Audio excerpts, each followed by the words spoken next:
Assalamualaikum warahmatullahi wabarakatuh. Sugeng enjing sedaya. Pripun kabare? Mugi-mugi sehat sedaya nggih. Amin.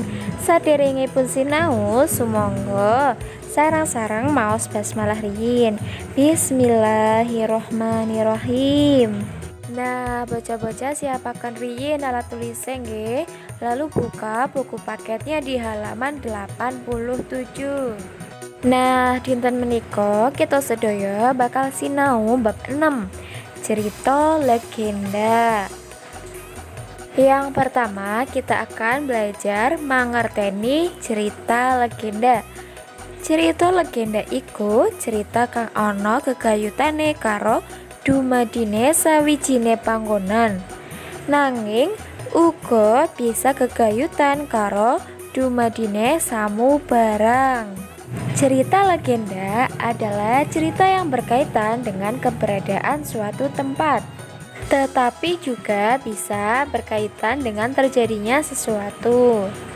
Contohnya adalah Sang Kuryang yang mengisahkan tentang terciptanya atau terjadinya suatu danau di Bandung, yang tepatnya di Gunung Tangkuban Perahu. Contoh lainnya adalah Malin Kundang dan Rawa Pening. Selanjutnya yaitu maca cerita legenda. Nah, di sini ada legenda Naga Baru Klinting. Diperhatikan ya. Baru Klinting iku arane ula kang gede banget. Baru Klinting adalah nama ular yang sangat besar. Dheweke lagi mertapa ing alas gede lan wingit merga didhawuhi ramane yaiku Pandita ing Telamaya. Dirinya sedang bertapa di hutan yang besar dan angker karena didhawuhi atau diperintah oleh ayahnya yaitu Pandita ing Telamaya. Anggone tapa wis ana 10 tahun. Mula awake wis lumuten lan wis dituwuhi wit-witan. Nah, dia bertapa sudah 10 tahun. Oleh karena itu, badannya sudah berlumut dan ditumbuhi pohon-pohonan.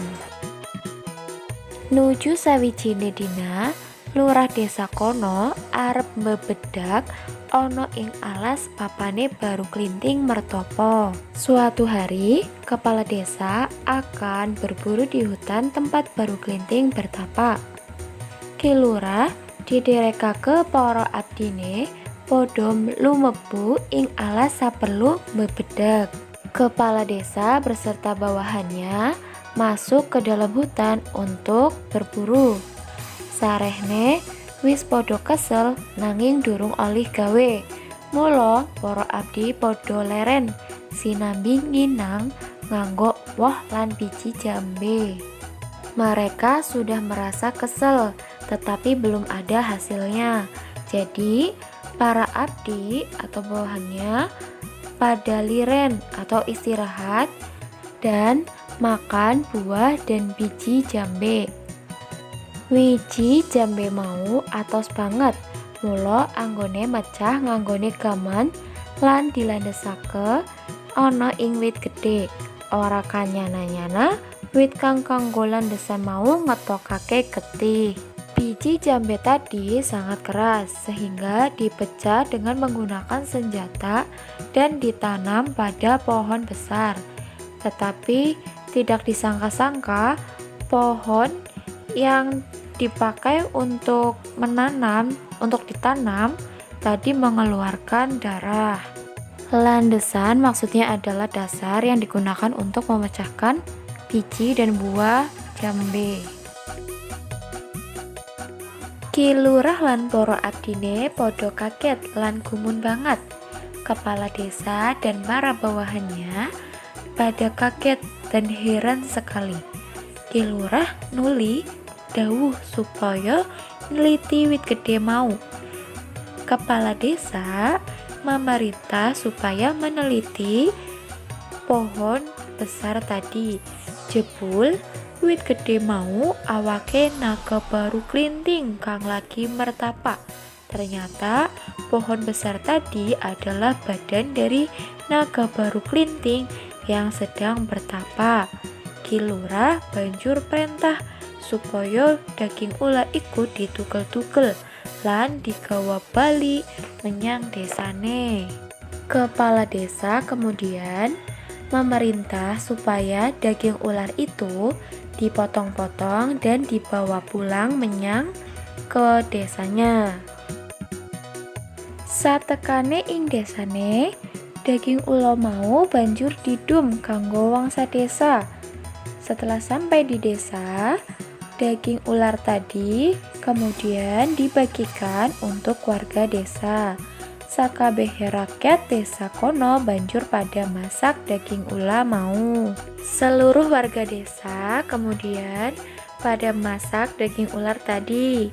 Warga desa pada pesta makan daging ular. Dumadakan ono bocah bajang kang jaluk bagian daging ula mau. Tiba-tiba ada anak bujang yang meminta bagian daging ular tadi. Nanging ora ana wong kang menehi, tetapi tidak ada orang yang mau memberi. Mung ana sawijine nini-nini kang welas marang bocah bajang mau, banjur menehi daging setitik. Hanya ada salah satu nenek-nenek yang merasa kasihan kepada anak bujang tadi, kemudian memberi sedikit daging. Sawise nampani daging mau, bocah bajang celatu, "Mbah, matur nuwun ya, aku wis diwenehi daging. Welingku enggalo cepak lesung lan entong." Semangsa ana banjir gede, simbah numpako lesung lan entonge minangka dayunge supaya bisa selamat. Setelah menerima daging tadi, bocah bajung berbicara, "Mbah, matur nuwun yo, aku sudah diberikan daging. Pesanku, siapkan lesung dan alu. Apabila ada banjir besar, simbah numpak atau naik di lesung dan alu sebagai dayungnya supaya bisa selamat." Tenan, ora watara suwe ana udan gede teka ora leren-leren. Kabeh warga ing kono pating jlerit jaluk pitulungan, nanging ora ana wong kang numpak lesung lan didayung nganggo entong. Bener, tidak lama kemudian ada hujan besar datang tidak berhenti-henti.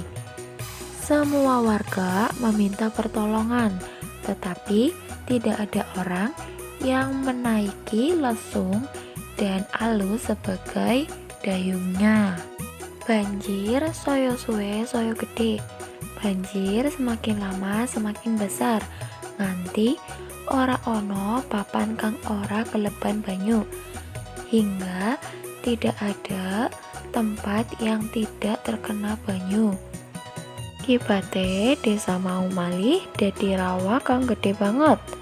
Wiwit dina kuwi, desa kang dadi waduk iku mau dijenengake Rawa Pening. Akibatnya, desa tadi menjadi rawa yang sangat besar. Mulai hari itu, desa itu menjadi waduk yang dinamakan Rawa Pening. Jadi, cerita ini mengisahkan tentang terjadinya Rawa Pening. Tugasnya adalah buka halaman 88 dan 89. Kerjakan yang A dan B saja. A. Martapa, yaitu artinya bertapa. Bebedak itu berburu. Abdi itu pembantu. Dan lumebu itu masuk atau mancing. Untuk yang A, kalian tinggal membuat kalimatnya saja. Sekian pembelajaran pada hari ini. Tetap semangat dan tetap jaga kesehatan ya. Mari kita baca hamdalah bersama-sama. Alhamdulillahirrabbilalamin. Ustazah tutup ya. Terima kasih. Wassalamualaikum warahmatullahi wabarakatuh.